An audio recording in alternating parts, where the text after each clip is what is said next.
Добра практика от Костадин Благоев, фермер от област Пазарджик.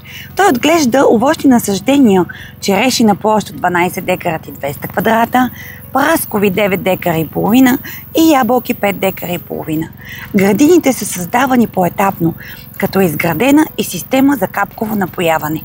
През последните години високите температури в България допринасят за увеличаване на популацията на черната златка, нанасяща сериозни щети в овощарството. В отговор на този проблем фермерът прилага иновативен подход за биологичен контрол, като използва хищната гъба Бавария басиана.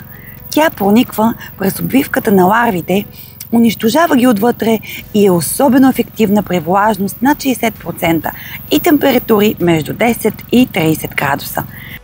Приложението на Бавария басиана се извършва чрез съществуващата система за капково напояване, оборудвана с съоръжения за внасяне на торове и препарати. Това е система за фертигация. Чрез нея препаратът се подава директно в почвата и достига до кореновата зона на растенията, където оказва своето въздействие върху вредителите. За постигане на оптимален резултат, почвата трябва предварително да бъде овлажнена, тъй като високата влажност подпомага активността и разпространението на гъбата. Препоръчва се внасяне на препарата вечер или при слаба УВ слънчева радиация, тъй като УВ лъчите могат да намалят неговата ефективност. Бавария басиана е безопасна за полезни насекоми, включително пчели, и не натрупва остатъчни вещества в почвата или растенията.